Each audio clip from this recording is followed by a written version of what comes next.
Salutations, everybody, and welcome on in to another episode of Learning the Ropes.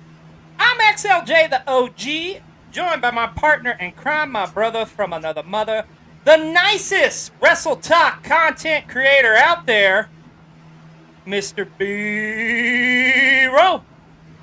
I don't know about I don't know about nicest Wrestle Talk creator out there, but hey, I'll take it. You're a sweetheart and a handsome devil of a man. I'm really putting you over, bro. How are You tell you, my wife sir? that I'm doing okay. Yeah. It's been a pretty good wrestling weekend.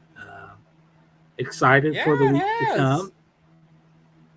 Yes, and we're going to talk a little bit more about that. But yeah, it's going to be an exciting week, exciting time. And like we've said multiple times throughout this year, great time to be a wrestling fan. And you chose the perfect year to start watching and enjoying Yeah, professional wrestler. we are coming up on that 1 year anniversary mark of I was becoming a getting ready to fan. say that. We are literally coming up on that anniversary, man. It's hard to believe. Time flies when you're having fun. Who would have thunk it within I, a year you'd already be a popular Wrestle Talk content creator, have a show here on the Panda Wrestling Company channel, your YouTube channel. You're going places, kid. Going I'm gonna places, ride your going places. coattails. I thought that was what I was doing with you. It's all hey, it's like I say, it's a great time to be alive and be a wrestling fan. And we got a fun show in store for you all tonight. Very good topic we're going to talk about. But like always, when we're here on Learning the Ropes, when we're kicking her off, we always got to start off with a little Plugapalooza. As So let's always, just get right as into it. Lord always. Mannix, hello, Celtic Destroyer. How are you? Yes. Welcome in. Welcome in. Hope you guys are ready for a great show tonight. Tonight, we are going to be talking all about families because we are Familia. family. We are We family. are family. Or something like that. I jokingly, and I'll tell you, I didn't do this, but I wanted to get like the Vin Diesel thing. I got family. I was gonna just That would replace have been that. Yeah. beautiful, man. Oh, ran out of time though. But back to the task at hand. We thank you for joining us tonight. We are over here on the Panda Wrestling Company Twitch channel, and we are sponsored by a Rootless Coffee because you know it is a Damn! fine cup of coffee. How's Yes, it Ron is. tonight? I'm doing good. I'm not used to this time change. It's throwing me off. But damn, I'm feeling good. I'm feeling alive, and I'm happy to be here with you fellas. Oh, Ron's lively. Yeah, he And howdy is. ho, Hambone, Coop, and Bree. Hope you all are having a wonderful evening and adjusting to this time change. Yeah, it's kind of weird, man. Yeah, it is. It is indeed. Use code Panda Coffee though to save 15% off all non collabs. There you go. All right. And us two right here, this is not the only thing we do. We do a little thing called Cold TV over on the YouTube. Welcome in, Matt. How are you doing tonight, sir? How are you, good Uh, sir? yeah, we do Cold TV, and we have several different crazy things that we do on there, as well as our podcast that we call Coldcast. So, what do we have on deck for you this week for Cold TV? Well, on Tuesday, you are going to check out Mr. XLJ the OG's live and in color reaction to Crown Jewel. If you could indulge us just a minute, XLJ the OG, and what were your overall thoughts on Crown Jewel? Overall thoughts on Crown Jewel. Well, I will say this, and I kind of allude to this on my on the vlog. I'm not a huge fan of the Saudi Arabia shows, to be honest with you. I just feel like They're different. They're there different. it's different. The one thing I do appreciate about the fact that it was on at noon, so that was kind of cool. Yes, that's nice. I would say this, like, it was a decent show. Pleasantly surprised with the main event. How's that? Um, I there think was that's some fair. matches I didn't enjoy. I did enjoy the main event. I'll be honest. then again, I had not a whole lot of expectations for it. Well, I thought it would be. It was better. It overexceeded. I put it to you this way: it underpromised and overdelivered. And as much as we can say we're not big fans of Logan Paul, whatever, you got to give the boy credit. His third match, man, he's looking good. And hell, dare I say, that was one of the more funner Roman Reigns championship defenses I've seen. I know there's a lot of people that's going to be like, oh man, Roman sold way too much for him. And I understand that. But I also like the story they told with the fact that Roman was highly underestimating him, and rightfully so. They told a good story.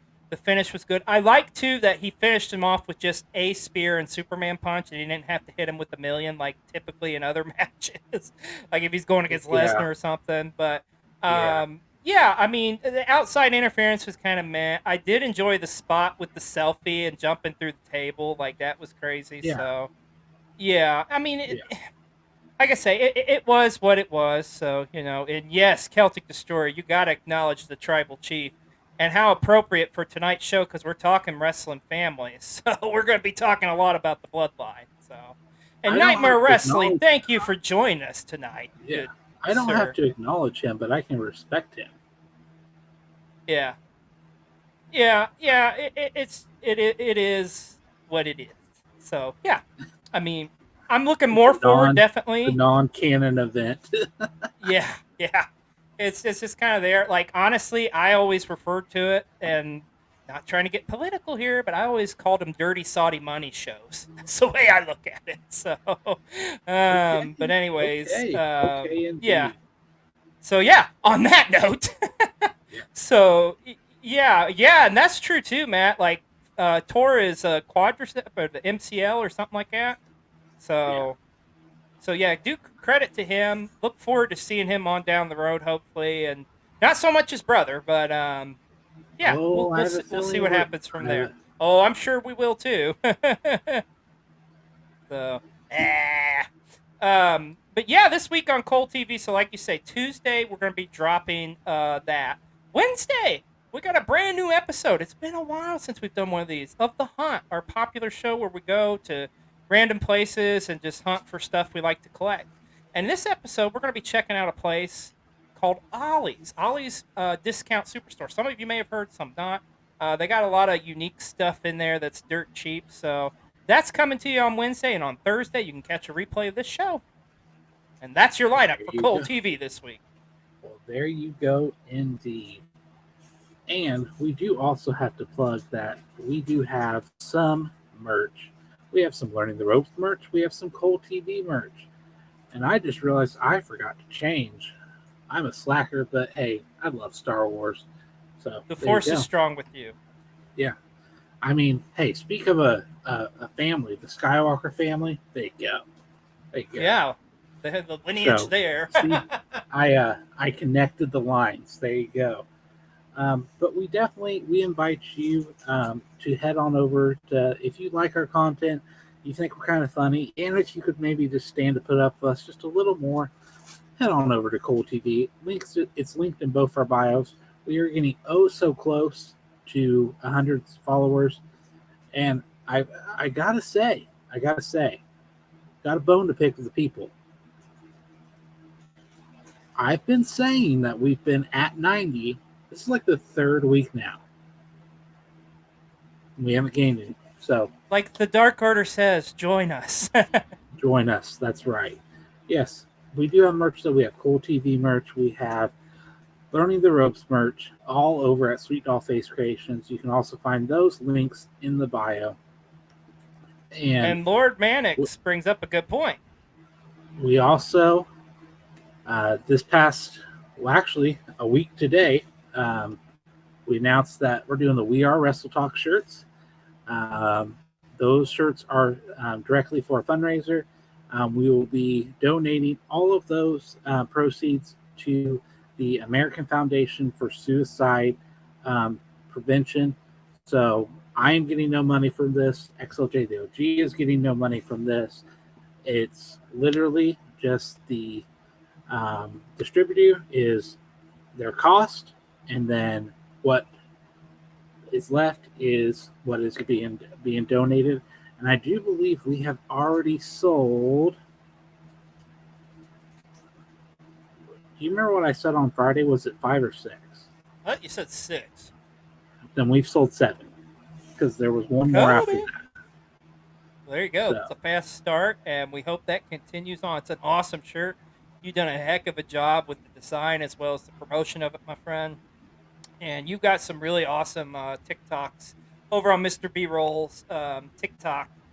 You should definitely check out if you haven't already. yeah. And not to spend too much more time on it, but like I didn't realize like putting all those videos together, like it ended up being a bit of a tearjerker. Yeah. Like just seeing everybody together. And there will be more to come because I have some that have come in after the fact, and we are going to keep it going. So if you haven't sent one in and you want to be a part of it, go ahead, send it to me on Instagram or like Lord Mannix, I'm going to call you out. He was like, I don't have an Instagram. Well, I was like, well, email it to me. So there you go. There you go. Send the email, and where there's a will, there's a way. So am I missing something? I'm missing something. Aren't I? What about where we're at right now, Mr. B Roll? I already talked about Twitch. Talked about Ruthless Coffee.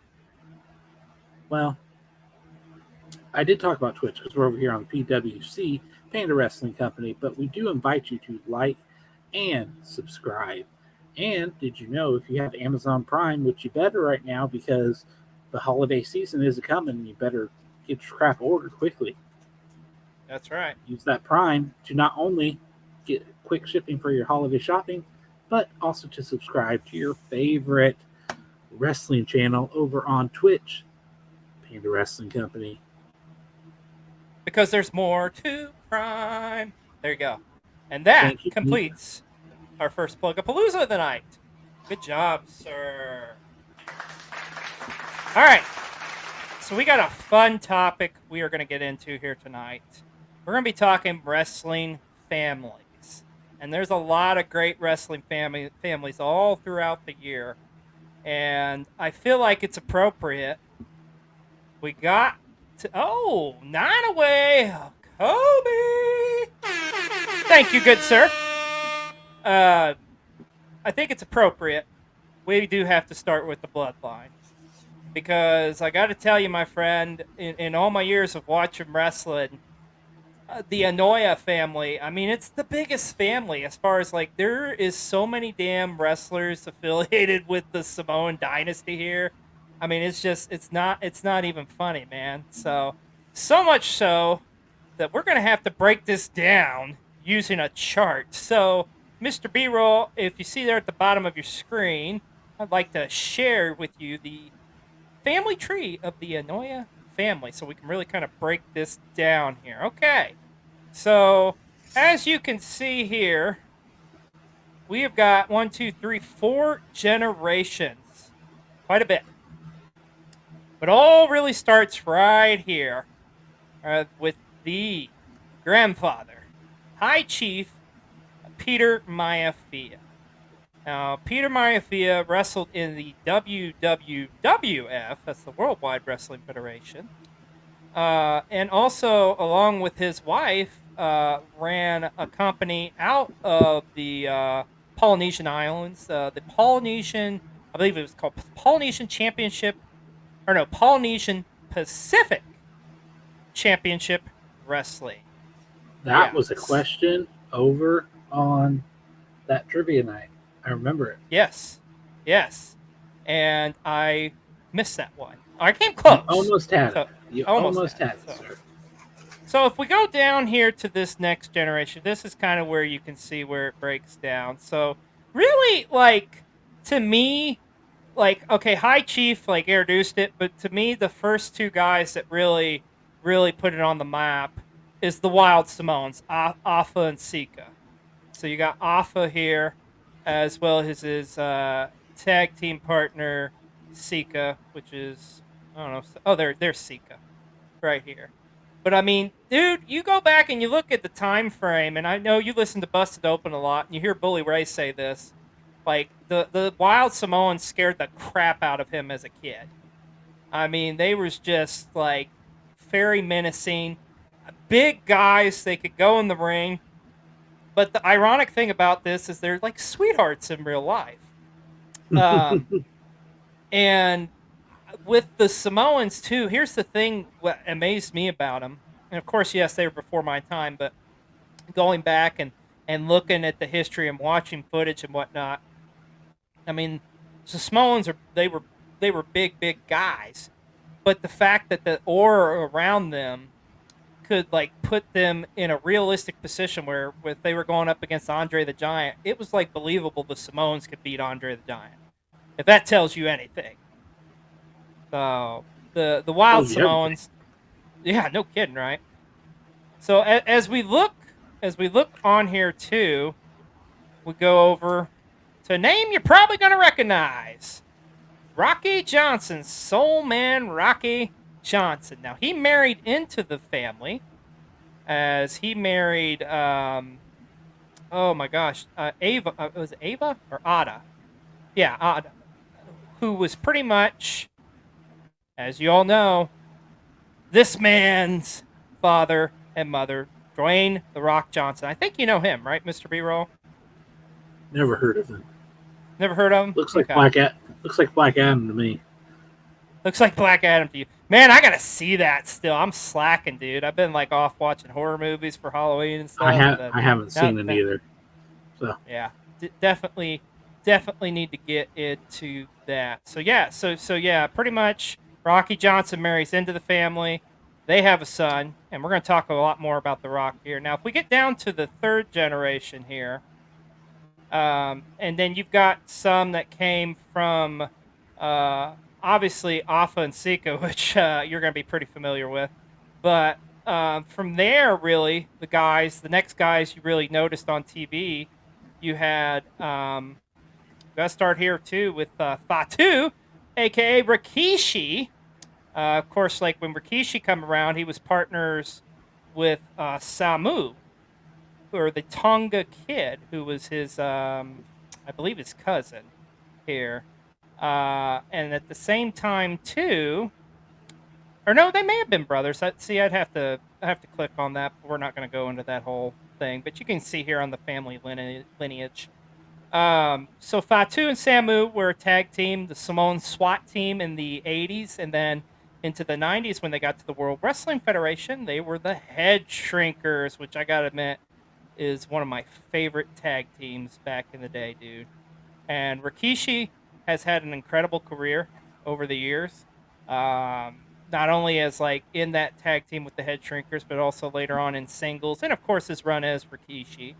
Now we go over here though, and the one that is one of my all-time favorites, Rodney Anoya, aka Yokozuna. And the thing with Rodney here is, out of all of these, he was the first one to really get a main event push in the WWF because he's a former two-time WWF champion, of course under the name of Yokozuna. But one of the most talented big men wrestlers in the history of all wrestling.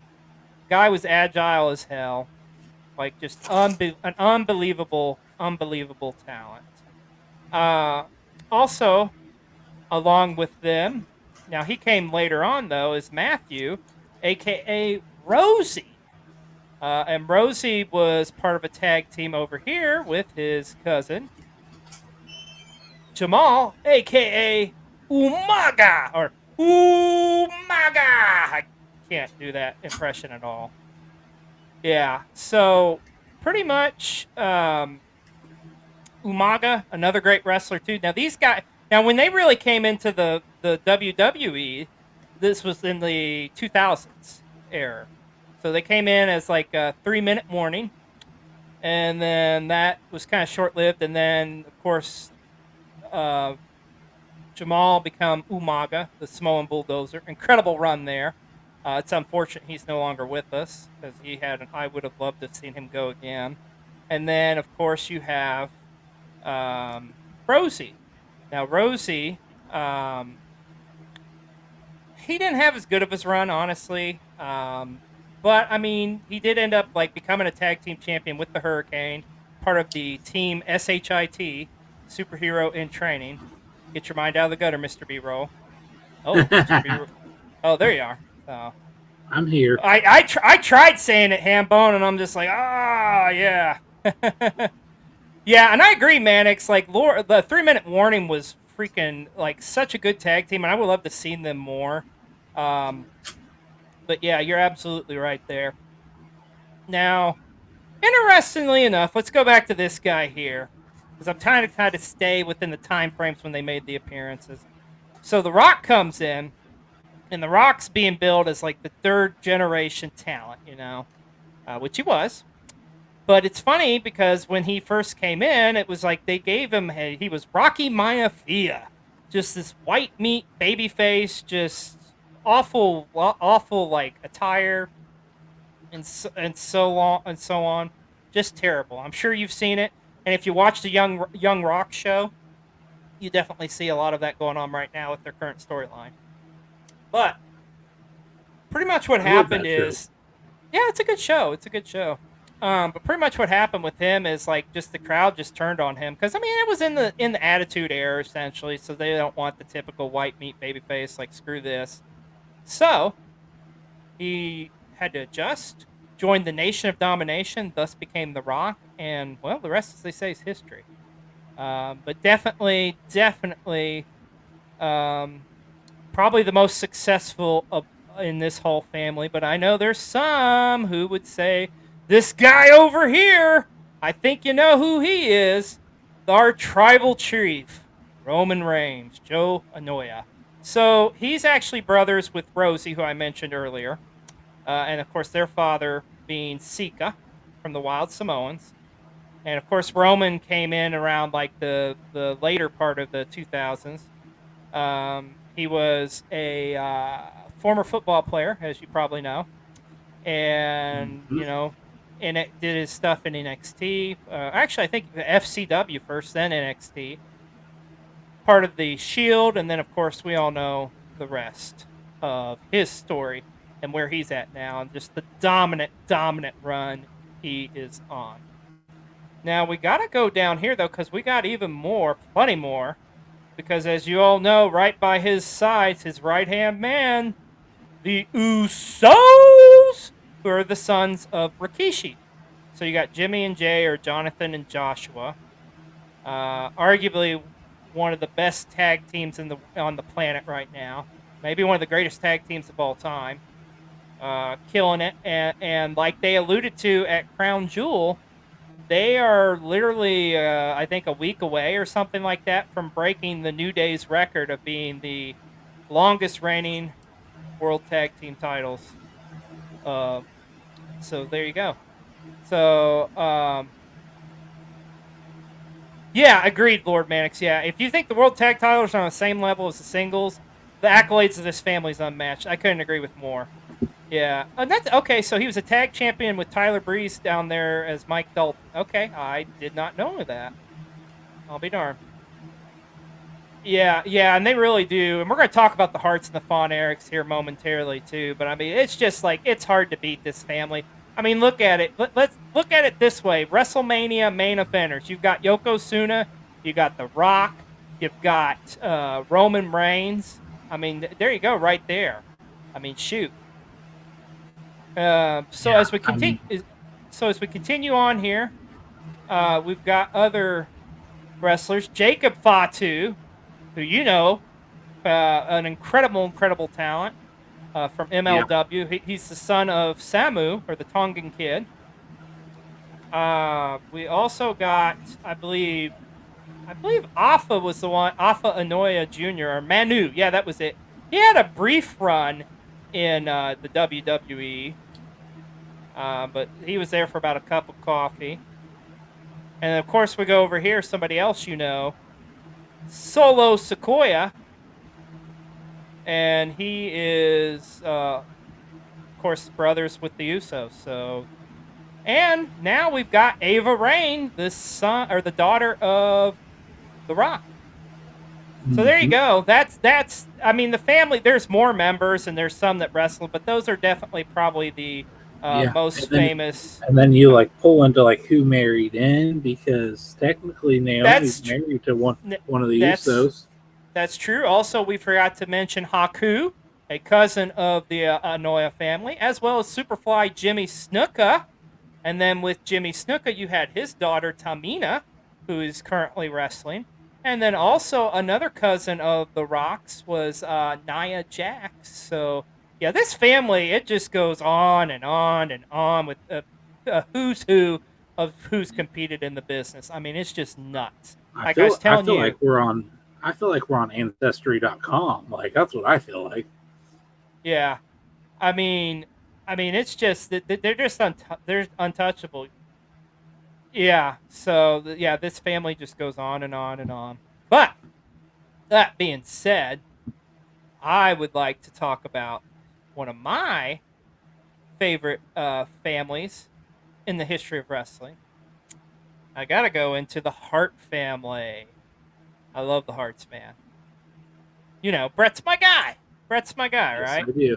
And the Hart family is freaking huge, man. I mean, it's not as big as the Anoyas, but like definitely a big family. I think there was 8 sons and two, or was there 4 sisters? I'm trying to get their family tree pulled up for you guys. Um, It's so not you as can big, that's for sure. well, I can't find a family tree, but there's this, so I'll show you this. To give you a idea because it's a big family. Oh, that's a good point. Yeah, Deuce was Sinsuka Jr. Yep, he was the half brother, I believe, of for Tamina. But yeah, that's Samoan family. I'm sure we probably missed a couple, but it's just that damn big, man. So let me get it up here. Yeah, that training system, that's the biggest thing. That's the biggest thing is the fact that like there's so many huge wrestlers that come from there. All right, B-roll, I Yeah. sent it over to you, my friend. Let's All take a right. look at the Harts family. So of course you've got the patriarch and matriarch. You got Stu and Helen. Of course, Stu, a world famous wrestler, founded Stampede Wrestling out of Calgary.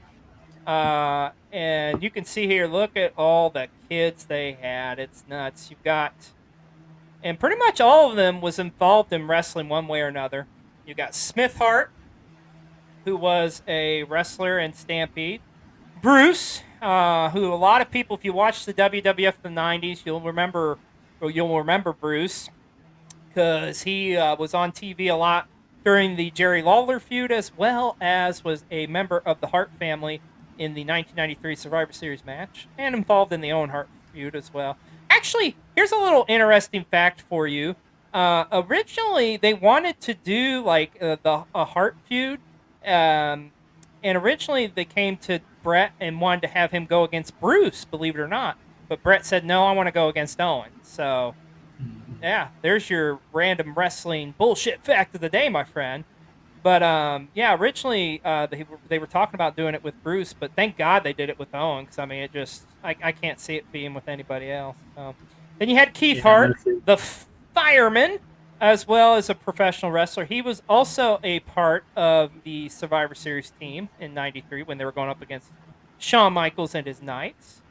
Here you have Wayne, who actually was mainly a referee in the in Stampede.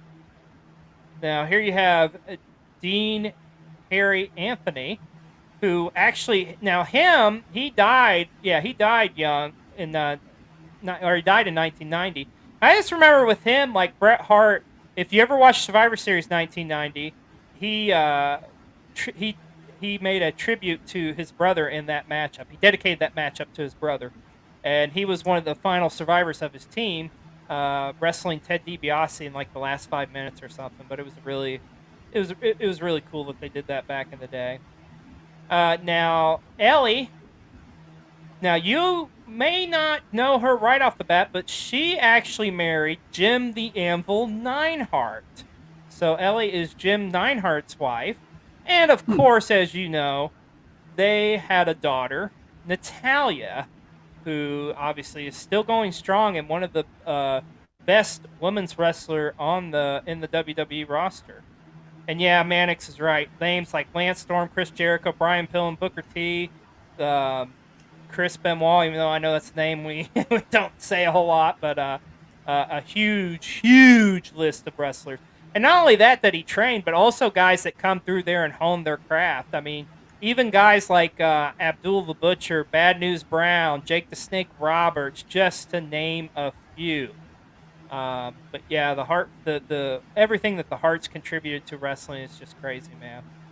Uh, you also have on here Georgia Louise, who once again you saw her in like the '90s there as part of that time frame, and of course the best there is, the best there was, and the best there ever will be, Bret the Hitman Hart.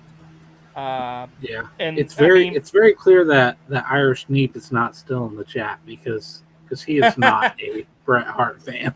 is he Shawn Michaels guy? I don't know if he's Shawn Michaels guy, but I know he's not a Bret Hart fan. Well, and hopefully Hambone's still with us because I know he's not a. Well, I think I know he's a Shawn guy, but anyways. And then you had Ross. Now Diana, you may know because Diana was actually married to the British Bulldog Davy Boy Smith.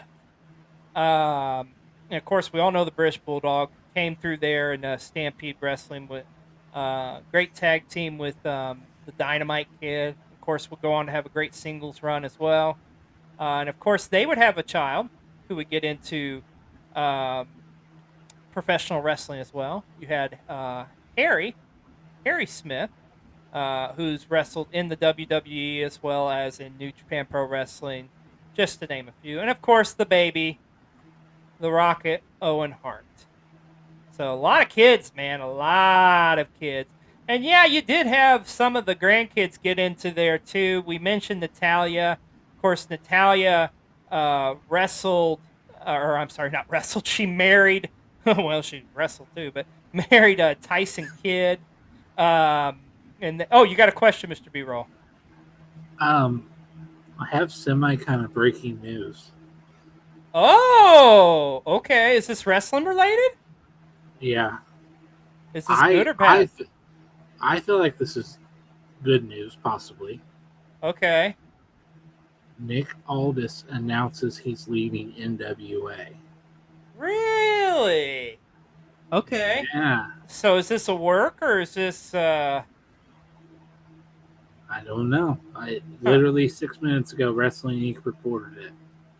Well, you heard it here first on the Panda Wrestling Company Twitch channel. Nick Aldis has come to terms and is leaving the National Wrestling Alliance. So that's interesting. Where does he go? Papa H, are you watching? Are you listening? Good God, he would be great in WWE right now, I think. Yeah, that's great. He'd be great anywhere. He'd be great anywhere, but that would be really interesting to see if he did in fact join up with the Fed. So, but yeah, the Hart family. So you had Tyson who married in. We mentioned Harry, and of course, they was a tag team in the WWE. Now, do we talk about the black sheep of the Hart family? I think I got to go there. I got to talk about Teddy Hart. Now, you don't know Teddy Hart, and there's a reason you don't know Teddy Hart. Yeah, Mannix, I agree. Aldis would be better in WWE, I think. He's definitely more that style, and with what they're doing now, I think he would fit in great. But yeah, I agree. So that's big news, man. Great for him. Love to see him go to WWE and get his proper due. So hopefully it happens. Like I say, Papa H, make it happen. Hey, and if I could indulge for just a second, who's he married to? Who is Papa H married to, or Nick Aldis? Oh, no, Nick Aldis. Mickey James. If you don't know what we're talking about, go to our YouTube channel. Yes. And yeah, man, yeah, back to the Hearts. Yes, Teddy was incredible in the ring, but he is an absolute like garbage, like toxic asshole in real life. Just burns so many damn bridges, continuously gets in trouble with the law, among other things. Yeah. had all the potential in the world and just pretty much shat on his career. Honestly, um, yeah. Well, that's a good. Yeah, Dynamite Kid is Davy's cousin. Yeah, and yeah, Roddy technically is related to them. Like he's, I don't. It's like a maybe like a third cousin or something like that. But that's a good point too. Yeah, you also had those. Like I say, these we're talking to start off here, B-roll. We're talking some big families here, Yeah, and you can and see what I and who mean. can forget though? Who can forget though that Roddy Piper was the star of the exclusive movie that we watched last week? If I'm thinking correctly, Pro Wrestlers versus Zombies. Yes, he was, but he's got a much more impressive body of work than that. Just saying. But so that's pretty much the Hart family. I mean, like I say, there's a lot of them. And they're still going strong. The flag's still getting carried by Natalia. Um, I will say this: as many kids as he had, I was a little surprised none of Brett's kid got into the business. But maybe it's he steered them away from it because of all the bullshit stuff. I mean, who knows, right? So, Yeah, he um, could have. yeah. So, all right. The next family I want to highlight and talk about is a lot of times people talk about this family as like one of the biggest, most successful Staples. families in all of wrestling, but also one of the tragic stories in all of wrestling. And of course, I'm talking about the Von Erich family. And the Von Erich family was huge, man, especially in the '80s. Like Mr. B-roll, like I can't stress to you enough like how big the Von Erichs were back in the day. So with the Von Erichs, it started first with the patriarch. You had Fritz Von Erich, and Fritz started up his, yeah, definitely the biggest thing in Texas. You say Texas wrestling, and you've got a lot of great ones from there. You got the Rhodes family, you've got the Funks, but the first family that comes to mind is the Von Erichs, man. And their dominance in the '80s with all of Fritz's kids, man. Oh my gosh. So first and foremost, we got to talk about arguably now. There's a guy that everybody's going to refer to and know as like the biggest name in it, but if you're a true wrestling historian, you'll know like this guy really was probably the best in the total package of the entire family. David Von Erich. David Von Erich just was a natural in the ring, incredible promos, and unfortunately, he left the world way too soon. Because here's the thing, Mr. B-roll. David Von Erich was the first, unfortunately, of many tragedies in the Von Erich family. Mm-hmm. Because David did pass away, um, yeah, in 1984, I believe it was. Um, and it was a sad story too. It's still questionable to some this day, but I don't. Um, for years, everybody it's toxic shock. He died of toxic shock syndrome, which you can look at up. Or as we always say on our show, you could always Wikipedia that shit. I got one in on learning the ropes. There we go. Um, but I no, thought you were going to hit War Games. I almost did, but I was like, wait a minute, no, we want the other one. So with David, he died overseas in tech or in Japan. He died in Japan, and it was just very sad because like honestly, he was, and I'm not kidding you, man. He was going to be next in line to be the NWA champion. That's how huge he was over. And B-roll, here's the thing: I'm talking about back in the day, how you would become the world champion. It was like a committee had to vote, and just to Mm-hmm. think like Yeah. every single like territory coming together and saying, you know what, David Von Erich is the guy. He's going to be the guy. He was going to be the guy to dethrone Ric Flair. If that tells you anything. But Yeah. unfortunately, he did pass away.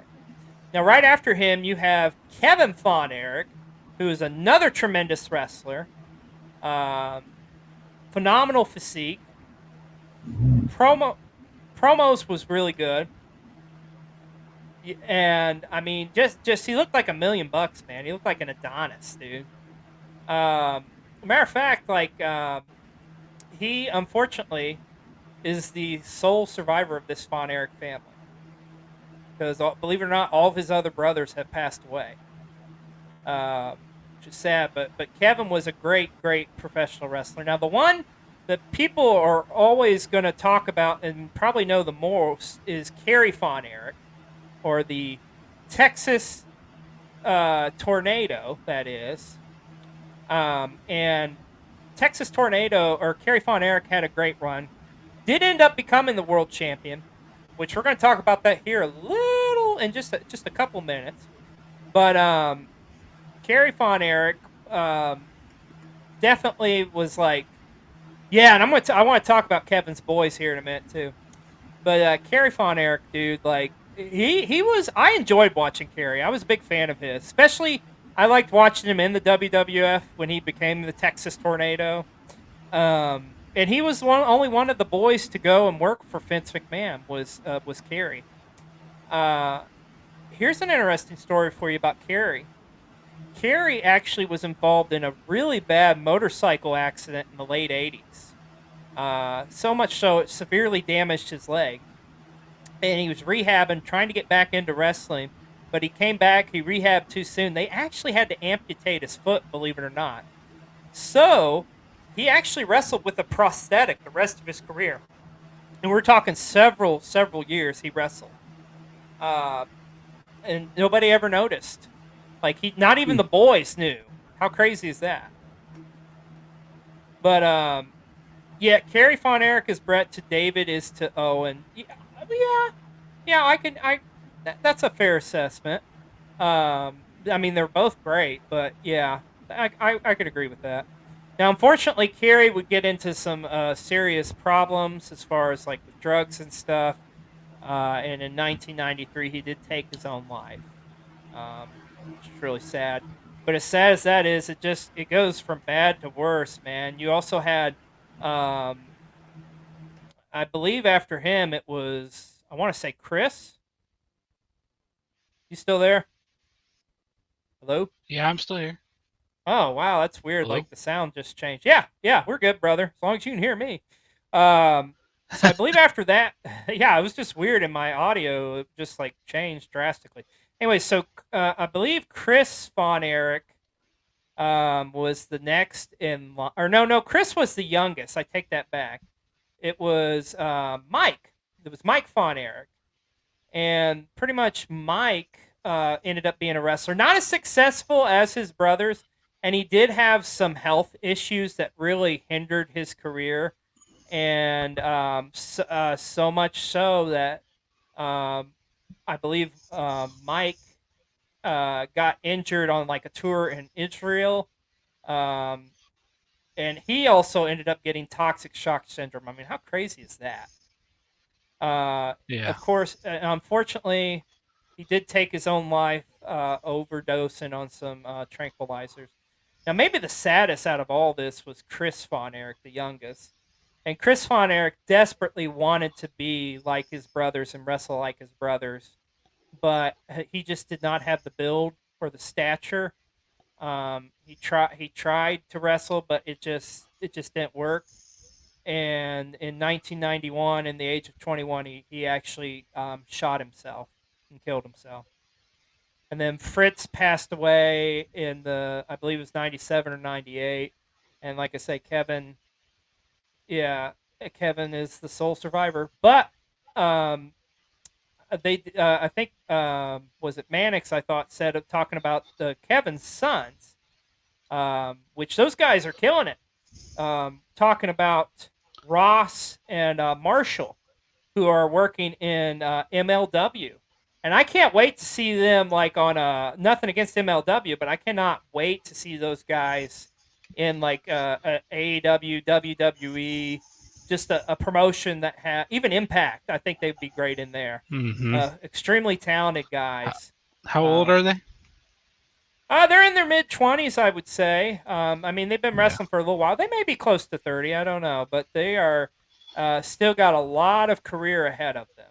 So Yeah. those guys are really, really good. But the Von Erich family is just it was a great family. It's just it's insane to think like that many of them passed away so young.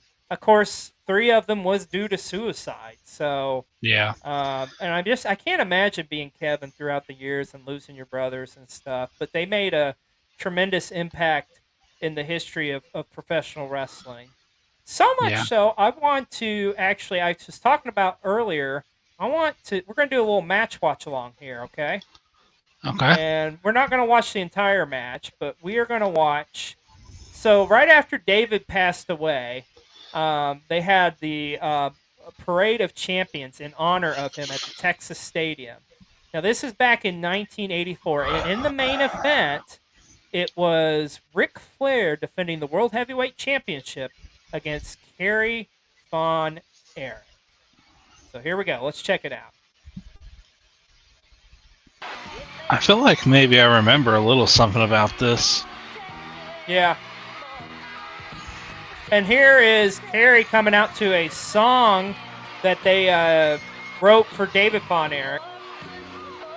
And that was the Texas Stadium show, the debut. And they would do a couple other tribute shows, but none quite as big as that one. So, but yeah, that just goes to show you how great the Von Erich family was.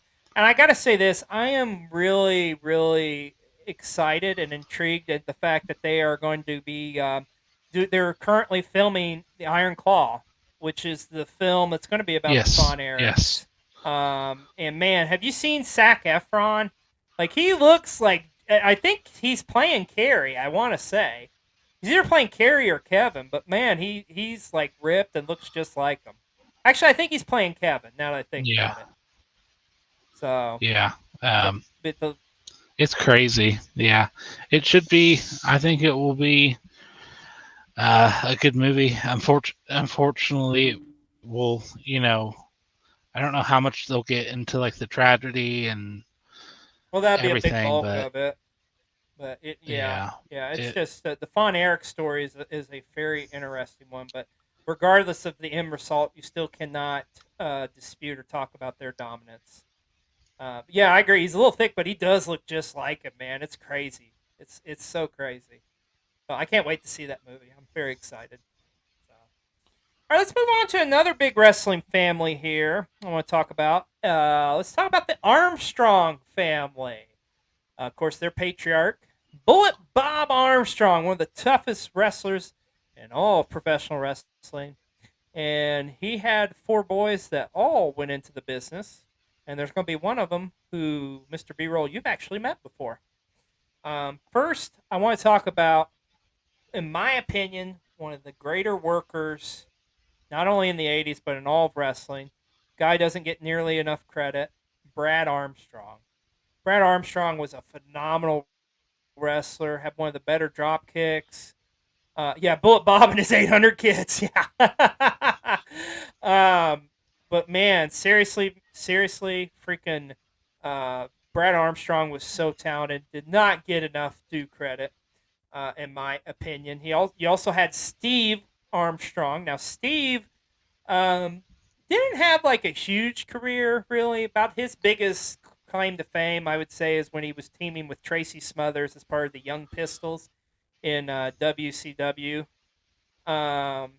But yeah, Steve was another one of the Armstrongs. Scott Armstrong. Now, Scott was a wrestler, not as successful, but a lot of people know Scott more so as like being a referee, and he did work for the WWE. Actually, not too long ago. I don't think he works for them still, but he was a referee. And the guy you know and have met would be BJ. You've met BJ Armstrong. Not the basketball player. But yeah, you know him by another you know him by another name. That would be the Road Dogg. The Road Dogg, Jesse James. Yeah, the Road Dogg's one of the Armstrongs. Remember Squared Circle Expo? We didn't technically meet him though. Well, you grazed by him, so that counts. He did tell us about his podcast though, quite frequently. But the Road Dogg definitely is. What's it called again? Oh, you didn't know. Oh, you didn't know. But the Road Dogg definitely were probably the most well known from that family. But man, Bullet Bob, dude, Bullet Bob was a badass back in the day. That dude wrestled up into like his freaking 70s. All right, maybe even the 80s, I think, and he could still go. But yeah, the Road Dogg, the D-O-double-G, baby. Obviously, we all know about his work with being a part of DX, working as part of one of the greatest tag teams of all time, the New Age Outlaws. Uh, and his work he did as the roadie with Jeff Jarrett, of course, singing "With My Baby Tonight." Yeah, I love the Road Dogg. Great wrestling personality, great wrestling mind. But the Armstrong family was a very great family. Now, I want to talk about another great wrestling family. Let's talk about, or maybe I should say familia. Let's talk about the Guerrero family and their legacy. Of course, Gory Guerrero as the patriarch of this family, and he had several sons that went on and were tremendous wrestlers all throughout Mexico and in the United States. You had Chavo Sr., you had Hector Guerrero. Oh, that's right. Yeah, Bullet Bob did wrestle in TNA. Yeah, yeah, I think you're right. He did wrestle in TNA in a 6-man. So, and could still go, man, and still would scare the crap out of me. But with the Guerreros, you had Chavo Senior, Hector, and Mondo Guerrero, who are all very popular wrestlers, like I say, in Mexico and in the United States. And then there's their little brother. You may have heard of him, Eddie Guerrero. I think you know who I'm talking about, right, Mr. B-Roll? Yep. So, yes, so indeed. Eddie definitely the most successful out of all the Guerreros. But I mean, the Guerrero family, they were phenomenal all throughout the years. And of course, Eddie as the uncle of Chavo Guerrero Jr. And oh man, I agree. The Art Barr and Eddie, oh man, such a great tag team. Los Gringos Locos. Phenomenal tag team there in AAA. Art Barr is a guy who left this world way too soon because he was a phenomenal wrestler. But yeah, Eddie Guerrero, and then of course his nephew Chavo, or Chavito, who you know Chavo. I'm sure you've seen him before. Of course, he's really doing good now. Where he worked as the trainer on the show Glow. As well as I think he's working on Young Rock now, I want to say. So he's got a pretty successful career. Of course, we just saw him in AEW not too long ago, teaming up with Andrade as his kind of advisor, so to speak. And yes, I was going to say that Art Barr is the creator of the Frog Splash.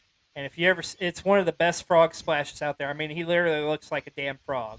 That's hence why they called it the Frog Splash. So now, also with out of Eddie, I gotta acknowledge Vicky, his wife, and Vicky's a sweetheart. Excuse me. You went there, but seriously, in real life, sweetheart. We met her at this past at the All Out Fan Fest. Super nice lady. And then of course their daughter actually got into wrestling. Shaul Guerrero. Short run, she worked in FCW, never really made it to the main roster, and she actually married a wrestler. She actually married, and I can't think of his real name. All I'm thinking of is eight. He was 8 in English in the WWE or in NXT. Now he's a color commentary on Impact Wrestling. It's Matt something, but anyways, that's actually her husband. So. A part of that Guerrero family as well. So, but definitely Eddie. I mean, Eddie was the most successful out of them. Former WWE champion. That's it. Yeah, Matt Reinworth. That's what it was. Yeah. Thank you. Thanks, Matt. Yeah, and I agree. Vicky did a good job of keeping the family names in the mouth of American fans after Eddie's passing. That's true. Like, I mean, I'm so impressed with her heel work she did in the WWE.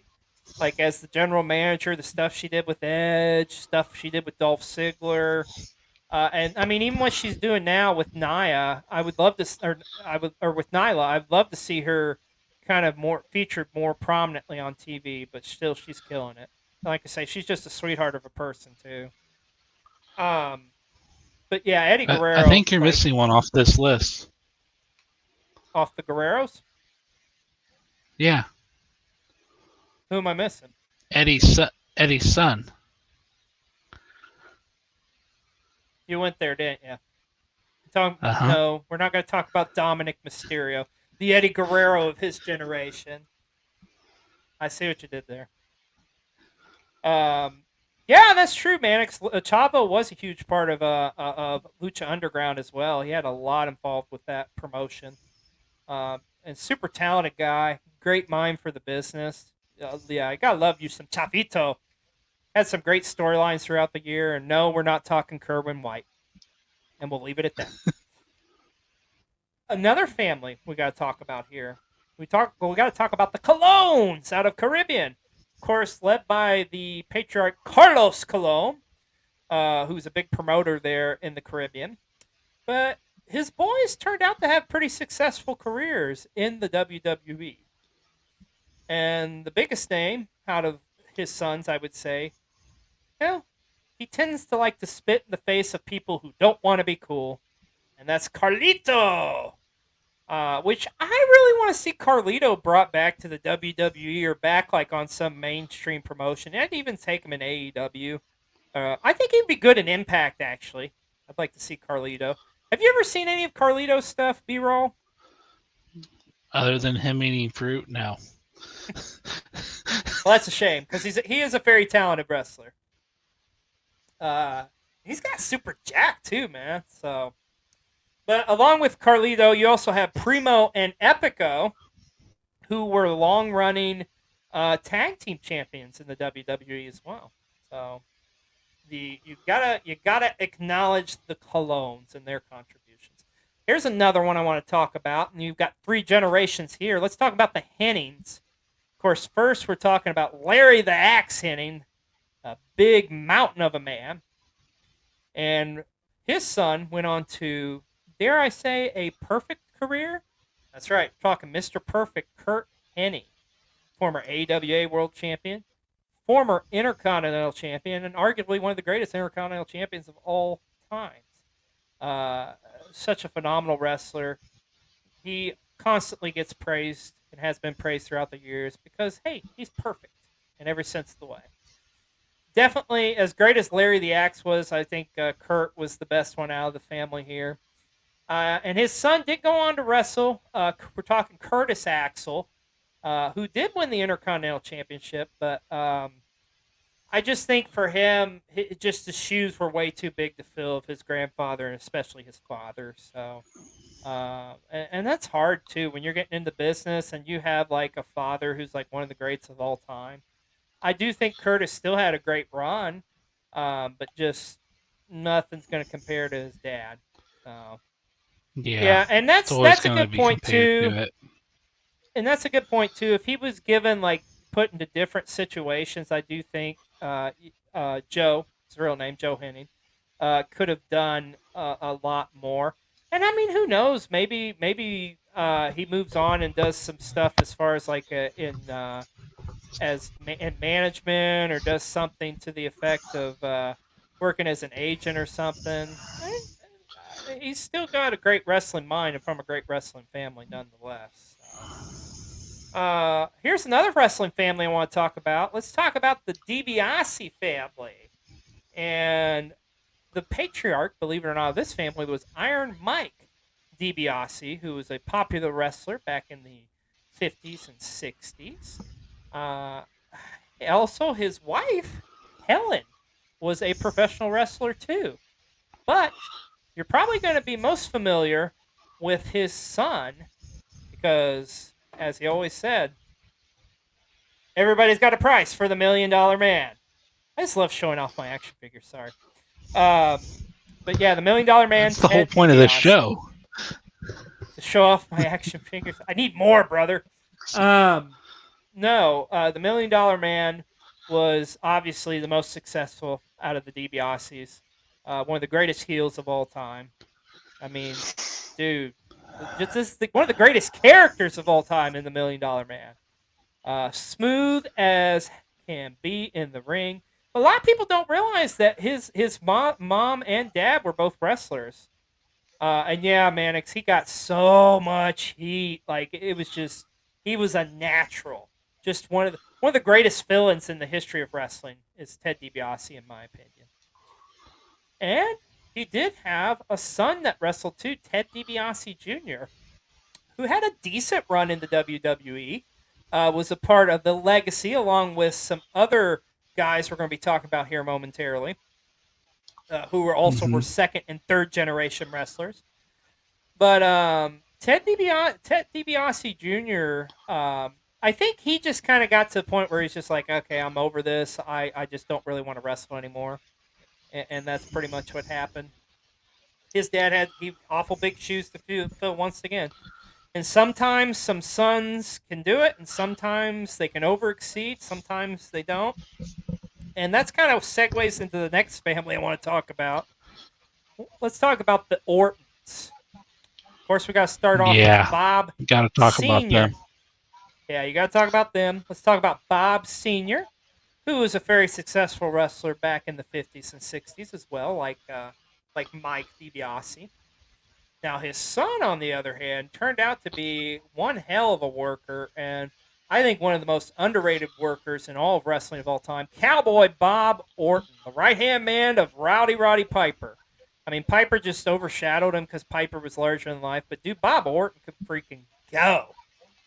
And just think of how many years that man wrestled with the damn cast on his arm, because that was his gimmick, brother. But Bob Orton was an incredible wrestler. And you're talking some hard shoes to fill, but guess what? The person next in line damn sure filled those shoes and went above and beyond because he's one of the greatest wrestlers in the history of professional wrestling. Talking about Randy Orton.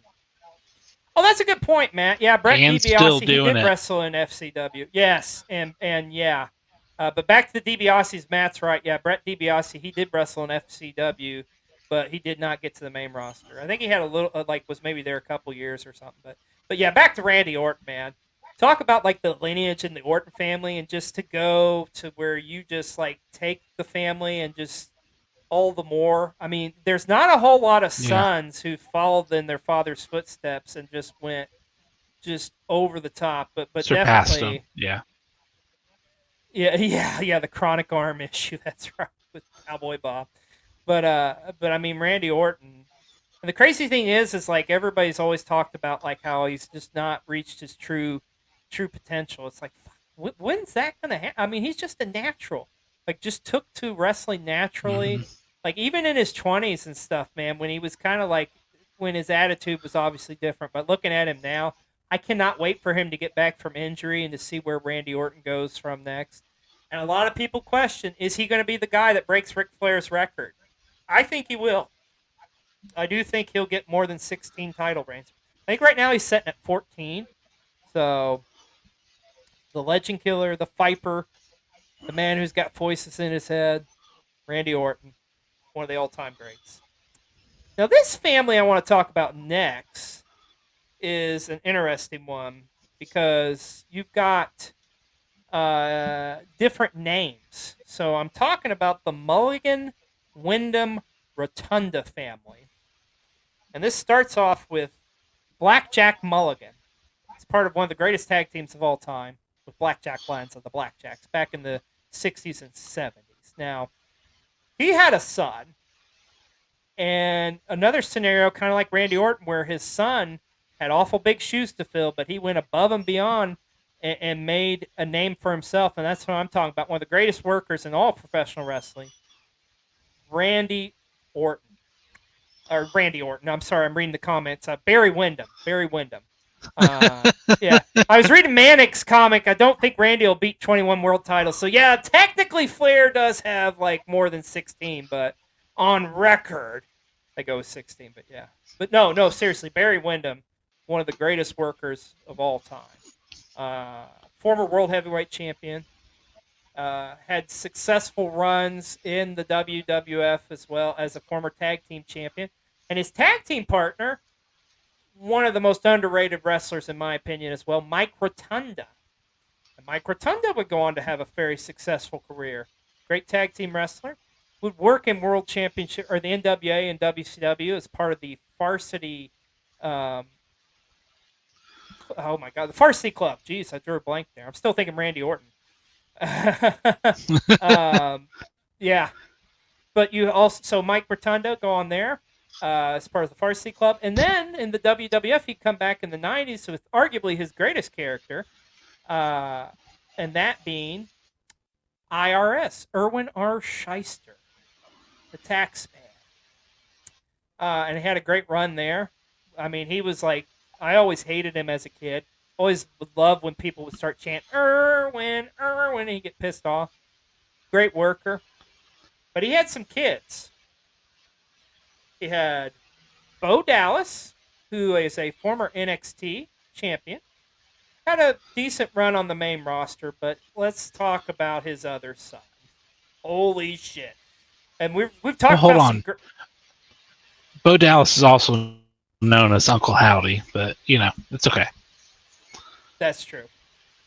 Yeah, let's talk Bray Wyatt. Fuck. and it's interesting we're talking about this because, like, at Crown Jewel yesterday, he alluded on screen, talking about his wrestling family. I mean, think of all these greats we've talked about. IRS, Barry Windham, Blackjack Lanza. And to go on and pretty much he's probably the most successful out of them, and he's still got a lot more in the tank. Very interesting. One of the most creative minds to come along in wrestling in a long, long time. I think I said this a couple weeks ago on our spooky episode of Wrestlers. I honestly think Bray Wyatt is this generation's The Undertaker, and that's saying something.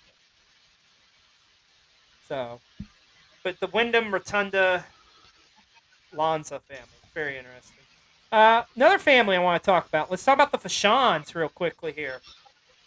Based out of Canada, you had Maurice Mad Dog Fashan, along with his brother Paul, the Butcher, Vivian LaShawn, great, phenomenal female wrestler back in the day, and of course, their niece, Luna Fashan.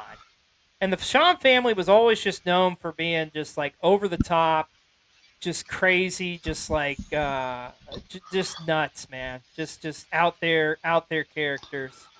The Fashans was great. Another one I want to talk about. Let's talk about the Smith family. Now, this is kind of a interesting one. The father being Grizzly Smith, who was a wrestler back in the 60s and 70s, and he did sire some children. Sam Houston, who actually has been here on the Panda Wrestling Company channel, where they did an interview with him over on the Wrecking Crew podcast. If you haven't watched that, check that out. It was Wolfpack. Oh, that's right, Wolfpack. I'm sorry, not Wrecking Crew. Wolfpack. It was Dad Hat's other show. Yeah, I was thinking Dad. So I was I'll thinking give you Dad that, because Hat. Dad Hat is on both. Yeah. Yes. Yeah. And Dad Hat's a busy guy. Yes, Then he is. you had Rockin' Man of many Robin. hats. A man of many hats, yes. You had Rockin' Robin, who was the sister, a former World Wrestling Federation Women's Champion. And then another guy, Jake the Snake Roberts. I think you know him. Never heard of them. Never heard of them. Well, all of them related, but never. It just if you ever there's a Dark Side of the Ring episode dedicated to them. And if you watch it, you'll see why this family is. It's pretty messed up. It's unfortunate, but it is what it is. So, and of course, the last big family I want to talk about here, and then we're going to go into Plug-a-Palooza, my friend. Got to talk about the McMahon family. I mean, come on. It's the McMahon family. Of course, Vince Sr., the founder of and promoter of the WWWF, the Worldwide Wrestling Federation, and his son, who, Vince Jr., Vincent Kennedy McMahon, the man with the biggest grapefruits, or something. And of course, his wife Linda, and they sired Stephanie and Shane McMahon. I mean, arguably the biggest, as far as like influence on the business and the history of professional wrestling, you got to acknowledge the McMahons. So there you go. Mr. B-Roll, we're running a little bit behind here, but I think it's time for another Plugapalooza! It is indeed. It is indeed EO. And for this Plugapalooza, to kick her off, I'm going to try to start her with a video. Ooh, let's check it out. Let's see what we can do. It's not a dirty video, is it? You wish. Oh, here we go. Let me know if you can hear it.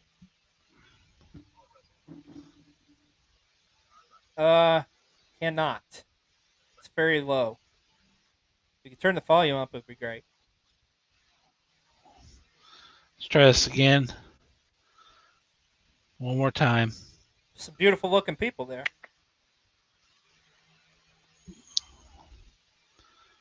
Let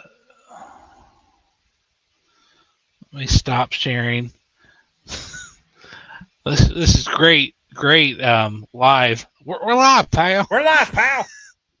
Well, while you're doing that, how about we talk about our sponsor up here, Fruitless Coffee? Because, like our boy Ron says, you can always get a damn fine cup of coffee. Okay, here we go. Don't you cut me off, B-Roll. I was trying to promote the Rootless Coffee. Easy, Ron, easy. I'm going to try this Ron's again. not happy with you. We are Wrestle Talk. We are Wrestle Talk. We are Wrestle Talk. We are Wrestle Talk. We are Wrestle Talk. We are Wrestle Talk. We are Wrestle Talk. We are Wrestle Talk. Yeah. We are Wrestle Talk. We are Wrestle Talk. We are Wrestle Talk. We are Wrestle Talk. We are Wrestle Talk. We are Wrestle Talk. We are Wrestle Talk. We are Wrestle Talk. We are Wrestle Talk. We are Wrestle Talk. We are Wrestle Talk. We are Wrestle Talk.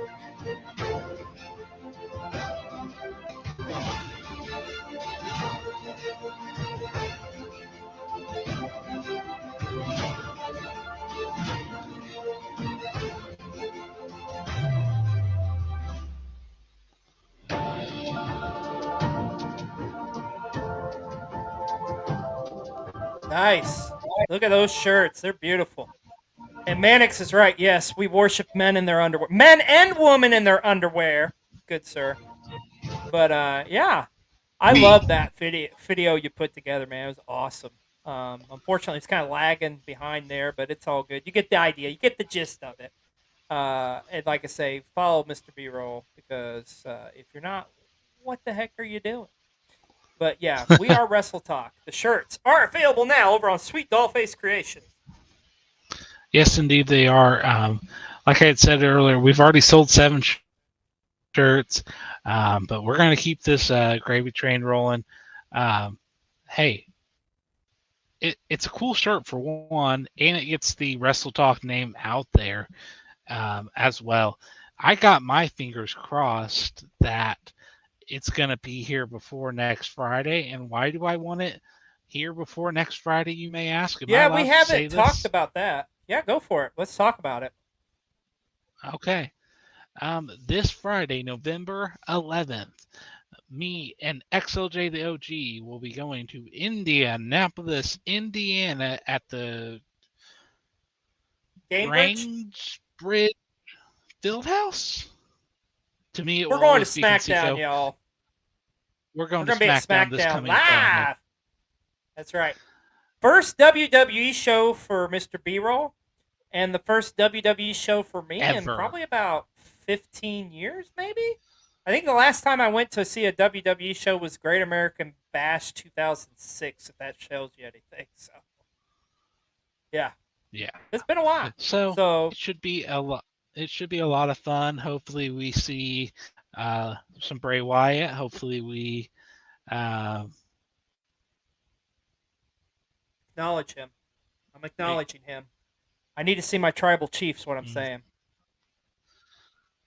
we will see the Usos, so we know that. So Yeah, excited about that. It's going to be fun. And hey, guess what? You'll be able to check out our vlog here a week after that over on Cole TV.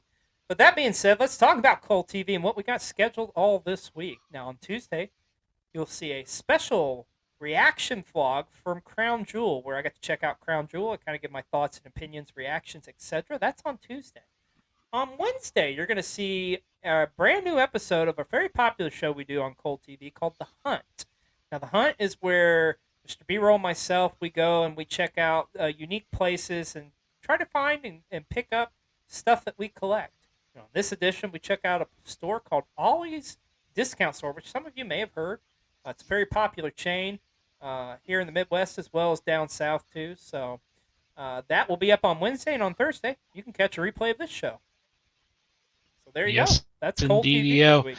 And we thank you so much for tuning in tonight over here on the Panda Wrestling Company Twitch channel. We invite you to go ahead and drop a follow. If you feel so inclined, go ahead and subscribe. And hey, if you have Amazon Prime, you can subscribe for free. Yes, I said free.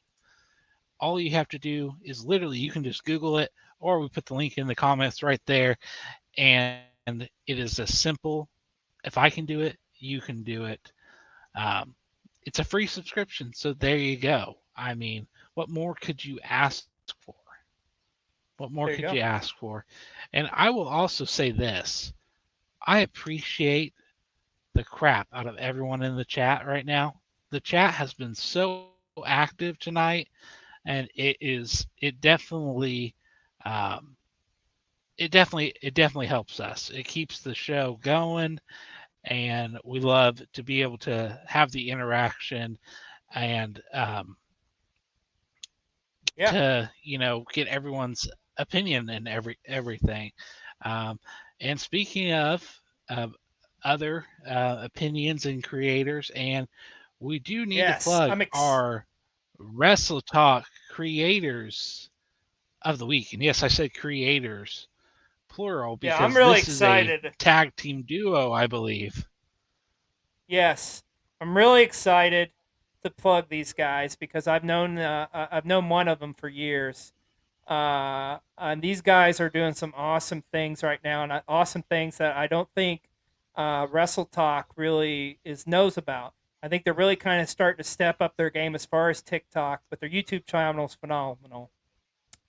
Wrestle Talk, Learning the Ropes Wrestle Talk Content Creators of the Week. We want to plug and talk about a little group known as Developmentally Speaking.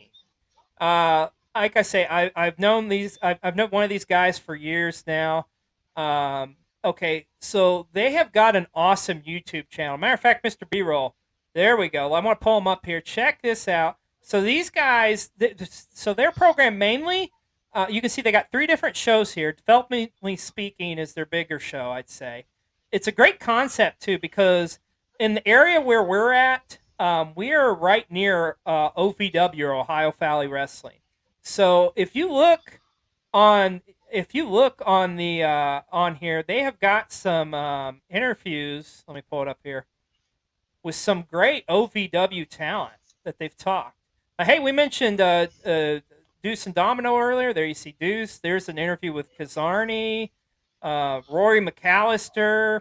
They've also done some stuff with the NWA too. One of their other great shows is called Glow Up, and that's where they talk to different female talents from Glow, the Gorgeous Ladies of Wrestling. And they have their show on Friday here called Connecting Through Wrestling. But yeah, Mr. B-Roll, if you do me a favor, can you get their link and put it here in the bio so everybody can go check them out? Also, they're really good friends. Working on it right now. They've done a lot of stuff with Rip Rogers as well. But they do talk a lot about the history of OVW. And you can see on their channel, they got a ton of stuff here. So that's our Wrestle Talk Content Creators of the Week. Like I say, Go follow them on TikTok, and you should definitely go follow their YouTube channel too. They got a lot of good stuff. It's Brian Asbury and my pal Mortimer Blankenship. I've known Morty for years, and if you've never heard of him, you should go check out his work because he actually works on the independent scenes as a manager. He's a great manager. He's old school. Like, yeah, you'd seriously check them out. You guys would really like them. So that's our Wrestle Talk content creators of the week, developmentally speaking. Go and follow them right now. He called me fat boy at the last show we went to. I think he was actually talking to me, but that's okay. And I've talked to those guys, and we're probably it could have gonna been either like. one of us. That's true. But we hope to have them here on our show here in the very near future too. So, and I was talking to Brian today. Actually, they've got a lot of cool stuff on the horizon, like some big time interviews coming up. So you definitely guys are gonna want to go check them out. Really cool cats. So that's our Wrestle Talk content creators of the week. There you go.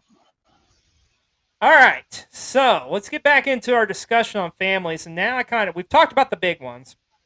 Now I kind of want to talk here. Go with a little, I like to call it like father, like son, or daughter. So there's a lot of wrestling father and children's throughout the years. We're going to talk about some of them. First one that comes to mind, we got to talk about the Flair family. Of course, we all know and love the Nature Boy, Ric Flair. Had some kids that wrestled, and there's definitely one you know. First of all, we're talking Ric Flair, who's often referred to as one of the greatest professional wrestlers of all time. Insanely hard shoes to fill, like almost impossible. Now, his first son that attempted was David Flair.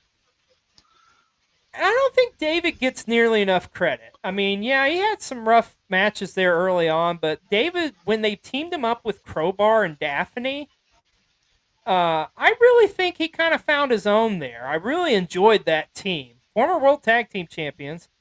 But yeah, David was really put in a rough spot early on. I mean, just how do you follow one of the greats of all time? It just almost was next to impossible.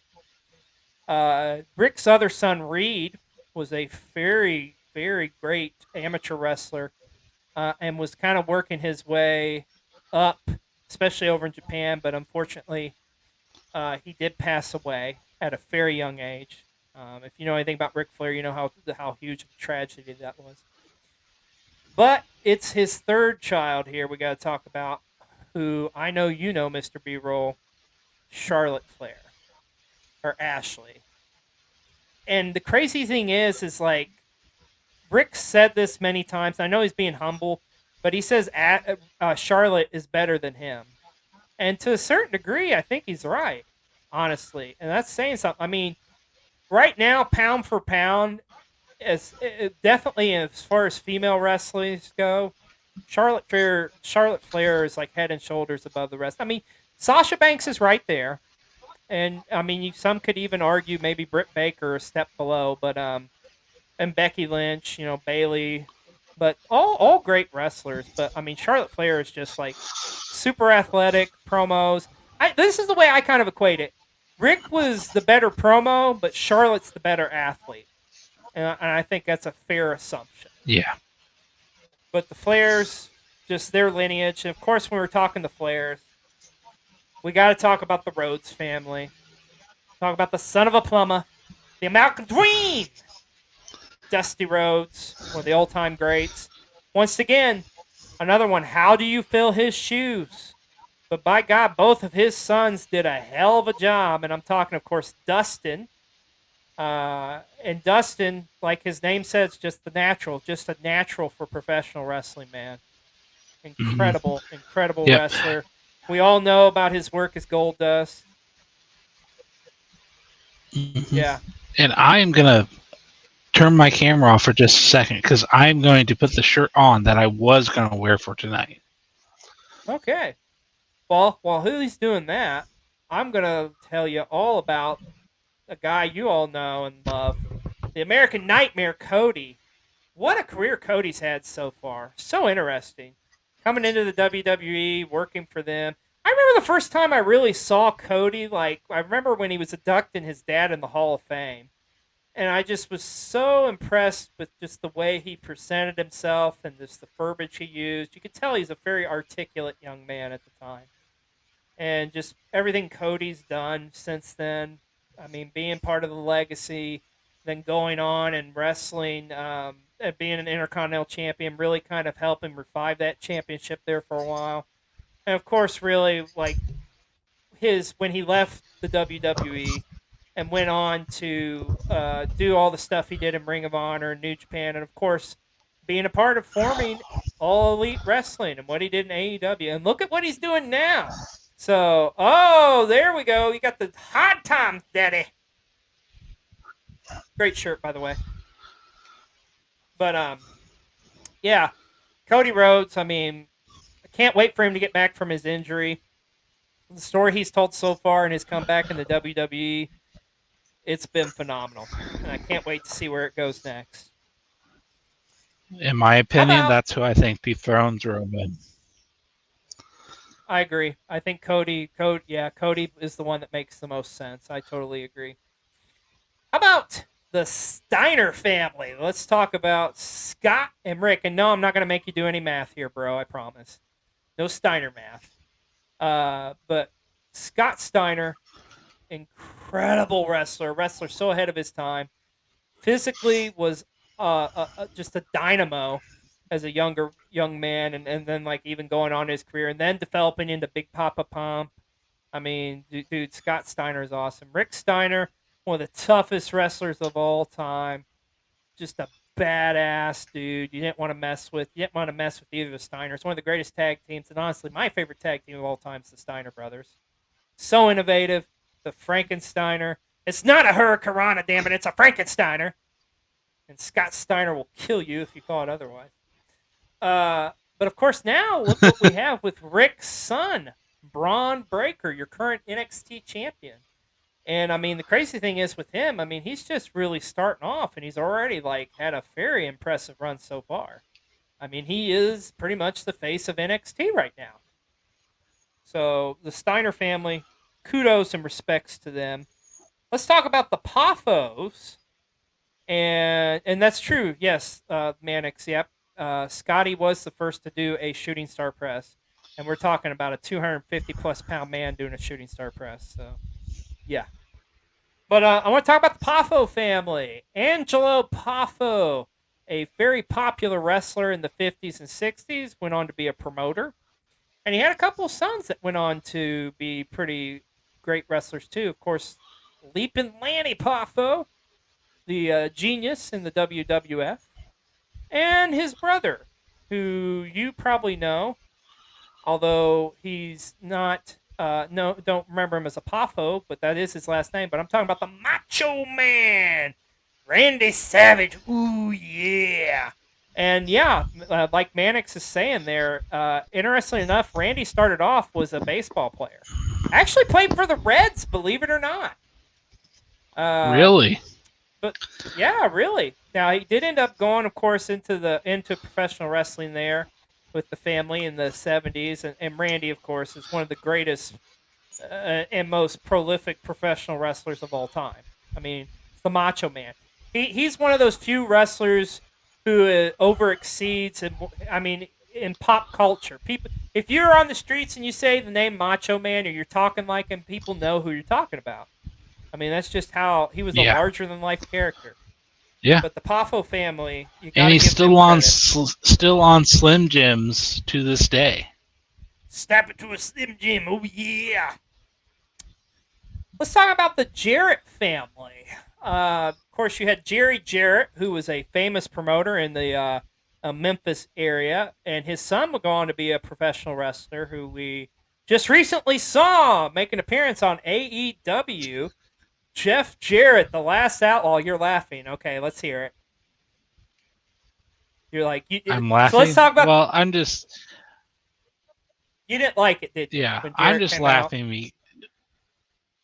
No, I thought it was okay. I think it makes perfect sense for them, because if AEW lacks anything, it's heels, and he is good at getting heat. by hook or by crook. Yeah. So Yeah. Yeah. No, I think so. I'm interested to see where it goes from. Is interesting too, dynamic to think about. Like, wow, Jeff Jarrett is on TNT for like the first time in freaking or TBS for the first time in like 20 plus years or whatever. yeah. Yeah, and I do think he's going to help a lot in the back too with all of his wrestling knowledge. So and like I say, coming from a wrestling family where his father Jerry was a great promoter for many years. So Yeah. there you go. Let's talk about another father-son duo, whom the father was a great wrestler and promoter. Let's talk about the Grahams. Talking about Eddie Graham, who was a world-famous promoter in the Florida territory, also a great wrestler too. And then his son Mike Graham would follow him. Now he's another scenario where Mike, it was just like too huge of shoes to fill, but Mike had a pretty good run in Florida Championship Wrestling. And I mean, he held his own in the ring too, but Eddie was definitely the more well known. And now we also got to talk about how about the Funks. You got Dory Sr., who was a great wrestler in the 40s, 50s, followed by Dory Jr. and his brother Terry Funk. I know you know Terry Funk. Gotta love Terry Funk. I mean, Terry Funk is just one of the most badass wrestlers in the history of professional wrestling. Are you thinking of the damn chicken from? You're thinking of the damn chicken getting thrown up. You're thinking of the Wrecking Crew, aren't you? You're thinking Yes, of our boys, aren't you? Yes, I am. I knew it. I kind of semi wish we had like Jay Knows Wrestling producing this right now, and like because he would have that clip like that. Yeah. Hey, but all seriousness though, Terry Funk, freaking awesome wrestler. Dory Funk too, seriously, and both former world heavyweight champions. So there you go. It's interesting, Mannix. You're like reading my mind because that's the next one I was going to go with. I want to talk about, and these next three I'm going to mention here. It's like the father definitely exceeded the son as far as popularity. Let's talk about the Putskis. You got Ivan Putski, the Polish Hammer, the Polish Power, and then his son Scott Putski. Now, Ivan was a very popular wrestler in the WWF and then in the WWF in the 80s as well. But his son Scott just could not live up to the family name. I mean, he was okay, but just never really had a great, huge, successful career. He did work for the WWF, but yeah, just didn't work out for him. Another one, got to talk about the Watts family. Cowboy Bill Watts, world famous promoter, and then his son Eric. And Eric, they tried to push him to the moon and like WCW in like 92, 93-ish. Just did not work. Too fast, too soon. Eric did work in the WWF briefly as part of, there we go, Techno Team. Oh, my God. Such a terrible, terrible gimmick. And then he did work in TNA as well for a little while, but Eric Watts just didn't have like as successful his career as his father. And the last one I want to talk about, maybe just the biggest and most drastic difference. Talk about the Sammartinos. You have Bruno Sammartino, who is arguably one of the all-time greats on a lot of people's Mount Rushmores, and rightfully so. And then his son David Sammartino, who just did not even remotely live up to the hype. David, of course, he did wrestle at the first WrestleMania, so he did wrestle there against Brutus Beefcake. But yeah, outside of that, that was about the only thing really David did achieve. And yes, you're right, Mannix. Yeah, it was like 95 with the Techno Team. So yeah, there you just have it, like a list of kind of different, and there's other ones we're probably forgetting here, but those are kind of the more well-known ones, I would say. And like I say, you're talking hard shoes to fill on some of these guys. Oh, the Hebners, like, yeah, I get Earl and David, the referees. Yep, the twins. Can't forget about them. And we're actually going to talk about some brothers and sisters here in a minute. But Mr. B-Roll, it's been far too long. It's come to that time in the show. You ready for a pop quiz? So I hope you've been paying attention. Oh man. That's right. Oh man. So we're going to play a fun little game of kayfabe or blood related. So I'm going to give you a name or names, and you're going to tell me, are they actually related, part of the family, or related to each other, or is it kayfabe? Is it just the work? All right. And first up, Booker T and Stevie Ray, Harlem Heat. Was it just a work, or were they really Kayfabe. brothers? That is incorrect. They are really brothers, the Huffman brothers. Yep, they are actually related. That's legit. So that's all right. Next up, Waldo Von Erich. Is he a part of the Von Erich family? Think of the names I mentioned earlier. That is correct. No. He was presented as the brother of Fritz Von Erich, but they were not related. All right. Now let's talk about a tag team here of brothers. Bo and Beverly Blake, the Beverly brothers. Or I said that wrong. Bo and Blake Beverly, the Beverly brothers. Were they related, or was it kayfabe? When Popular were tag team in the they? 90s. They worked in like the AWA towards the end, and then they worked in the WWF. I'm gonna go. I really don't know these two, but I'm gonna lean towards. They weren't kayfabe. They weren't really brothers. You are correct. Not really brothers. There you go. How about Wes Briscoe as part of the Briscoe family? And by the way, I'm not talking about the Briscoes you know. I'm talking about the OG Briscoes. We're talking about them here in a minute. I know. Jack and Jerry. No. That's incorrect. Wes Briscoe is the son of Jack Briscoe. Yeah. Okay. Garrett Bischoff. So obviously he'd be a part of the Bischoff family. We're talking Eric Bischoff. Is Garrett Bischoff the son of Eric Bischoff? Real or fake? You mean that? You mean that man was able to reproduce? Easy. No. Yes, he is. That is correct. He really is the brother, or really is the son of Eric Bischoff. Let's talk about another Von Erich. Lance Von Erich. Was he a Von Erich? Lance Von Erich. Yes.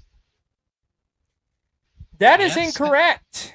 He was not. Now, they did present him as a Von Erich, but they did later on reveal that Lance was not related to the family. So, all right. I'm going to take it easy on you here. Okay. Are they related? Kane and The Undertaker. Are they brothers? No. You are correct, sir. But they should be. But they should be. All right. Let's talk about the Hart family. Smith Hart. Was Smith Hart part of the Hart wrestling dynasty? I have no idea. I'm going to say no. That is incorrect. Smith Hart was, in fact, one of the Harts. All right. Here's another one for you. Edge and Christian. Are they brothers, or was that just a work? That was work. You're correct. You are correct. Good job. Last one. All right. The Andersons. Arn Anderson and Ole Anderson. Were they related, or was that just a work? Related, I think. Believe it or not, no. None of the Andersons was actually related. Gene and Ole, who were presented as brothers, were not brothers. Arn was not part of the family. CW was not part of the family. So, yeah, there you go. Hey, I want to go back There real you quick. go. there is one and that was your pop quiz. You did You did okay. It's all right. You're okay. I've done worse. You've done worse. Matt made a good point about a father-son I forgot to mention. Fern and Greg Gagne. And yeah, Wayne Bloom and Fawn Wagner. That's a good point too, with Fawn Wagner currently in NXT.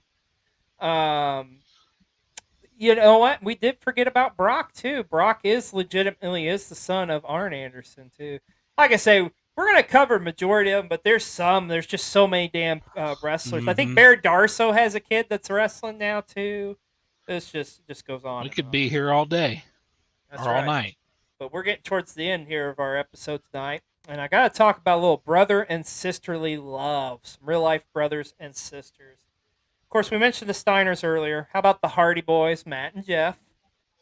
Gotta love the Hardys. I know you do. You're a big Hardy Boys, Mark. Yeah. All right. I thought you liked the Hardys. Okay. I don't know that they... yeah, that's here nor there. Okay. That's a story for another time. Gotcha. Yeah, story for another. Yeah. Oh, another Mannix makes a good point. Scott Hall's son, Cody, wrestles. And Lacey Von Erich, I did forget to mention her as part of the Von Erichs. I believe she's the son of Carrie Von, or the daughter of Carrie Von Erich. So we did forget to mention her earlier. We mentioned Harlem Heat. Of course, Stevie Ray and Booker T. What phenomenal run those guys had. Sucker!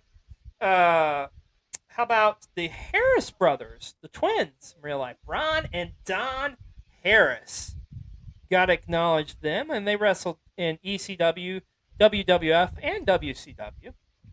The Bella twins. Got to mention them. Nikki and Brie. Not the biggest fan, but still twin magic. Oh, damn, that's a good one, too. Tully Blanchard and Tessa Blanchard, and then Paul Ellering and Rachel Ellering. Some father-daughter duos there. Forgot to mention those. We should have called Mannix up. We should have said, Mannix, we need you to come on the show. You would have done awesome tonight with us, buddy. Appreciate the support and the love, my friend. We do need to have him on sometime. We do. Yeah. That's got to happen here in the near future. I agree. Let's talk about the Briscoes. And I'm talking about the OG Briscoes, Jack and Jerry. And like I say, Wes was the son, I believe, of Jack. Phenomenal tag team in the NWA. And then, of course, the Briscoes you know and love, Jay and Mark Briscoe, one of the greatest tag teams out there going today. Some of them boys. Let's talk about another wrestling tandem. Unfortunately, they didn't get too much of a run because Russ passed away, but the Haas brothers, Charlie Haas and Russ Haas, and of course Charlie went on to have a great career teaming up with Shelton Benjamin as part of the world's greatest tag team. And yes, Mannix, we will let you know when, sir, but we definitely got to get you on. And Matt, you makes a good point too.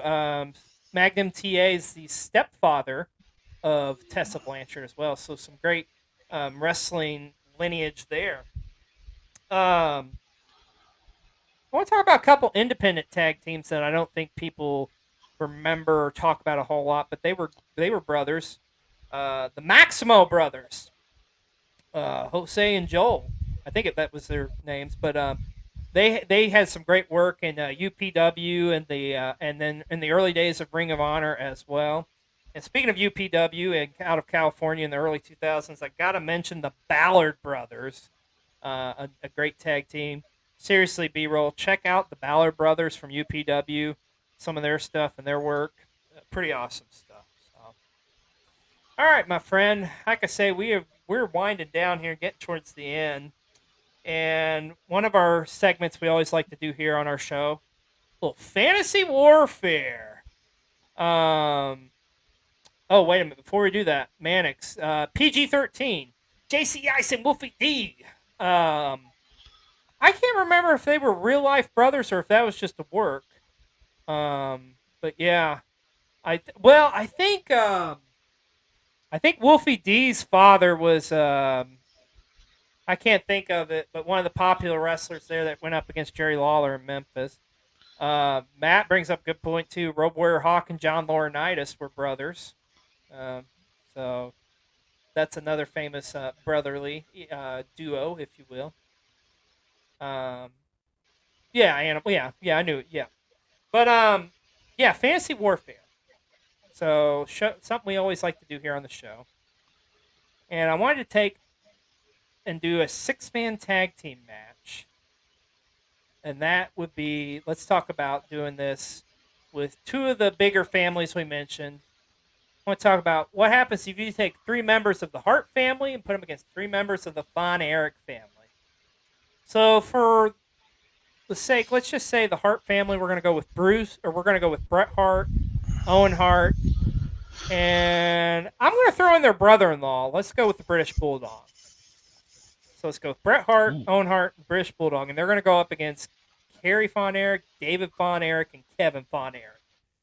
Boy, that's an awesome matchup. And I'm a Bret Hart guy. It's a dream matchup.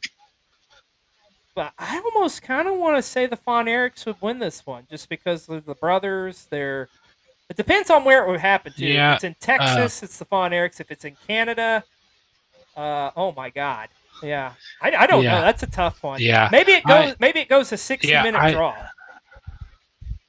Yeah, I was when you presented it, I was like, well, I was leaning towards initially, but then you threw like the curveball of the British Bulldog, and I'm like, well, like yeah. I think if you take Bulldog out of it and put in like a Bruce Hart or a Smith Hart or something. Yeah, if it was the 90s Hearts, then the Von Erichs go over.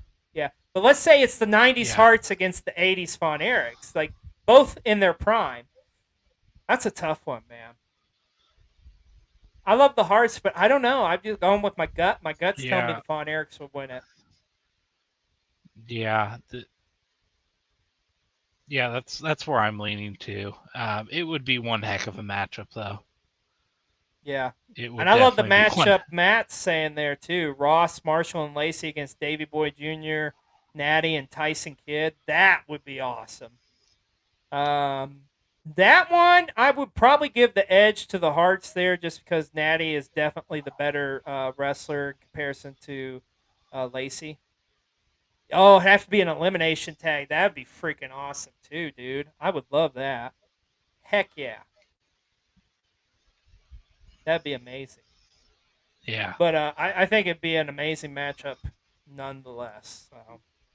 Well, hey, man, we've been talking all things family here tonight, talking wrestling families. We've talked about a lot, covered a lot. The greatest wrestling family of all time. It's tough. That's a tough one to say. But just with as many damn members that's in there, I think we got to go back who we talked about originally at the top of the show, the Anoa'i family, man, the Samoan dynasty. I mean, there's just so many of them, so successful.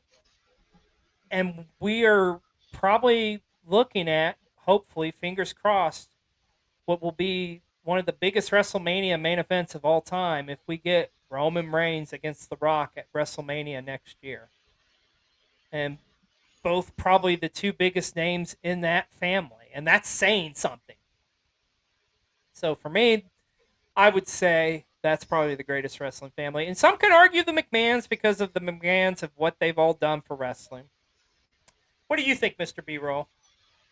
Yeah, I mean, it's hard not to pick them. I mean, it's just it is hard not to, just because one, I guess the size of it, and when you think of how many, like across the board, how many titles they've held,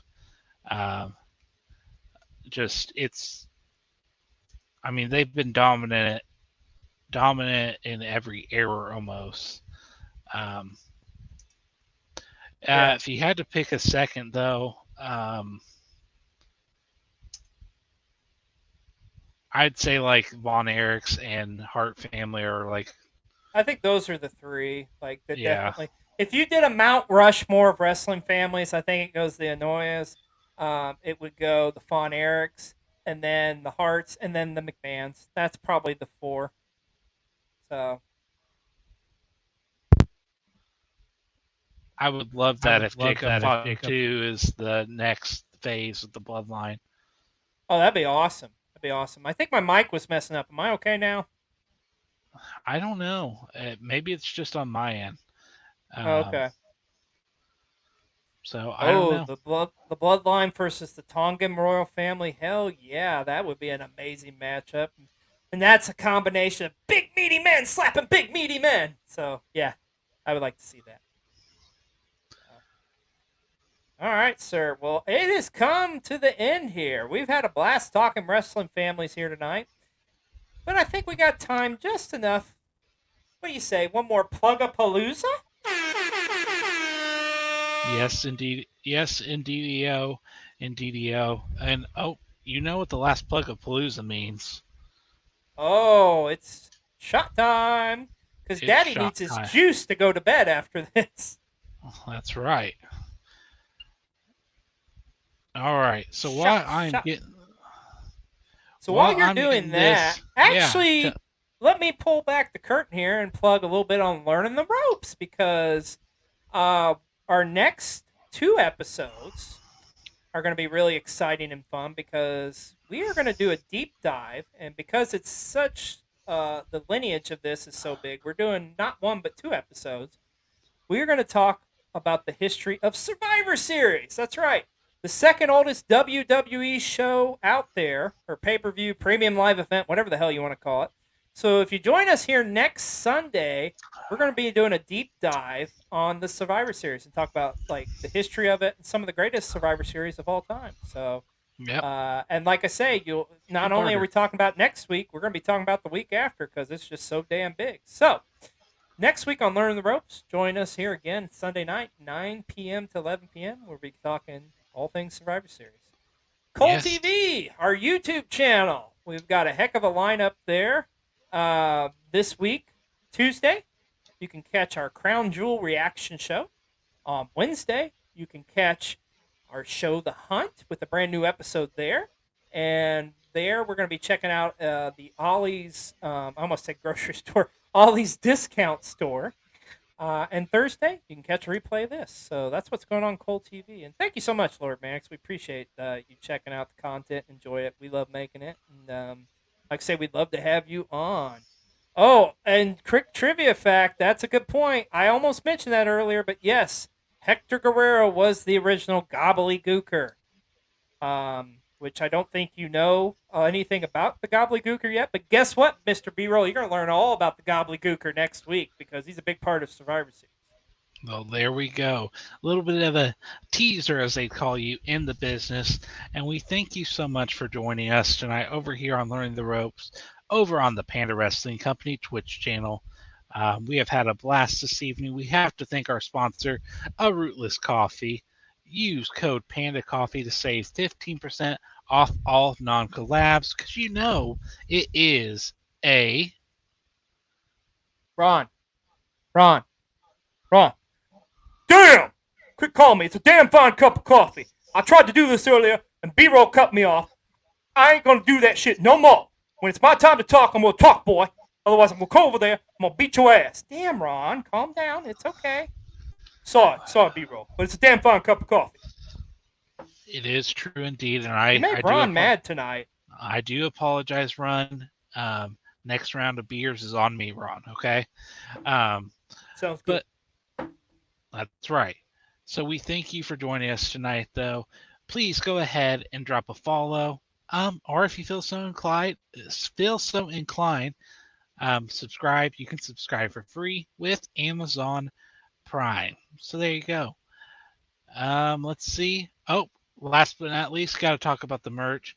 We have Learning the Ropes merch. We have Cole TV merch. We have the We Are Wrestle Talk shirts.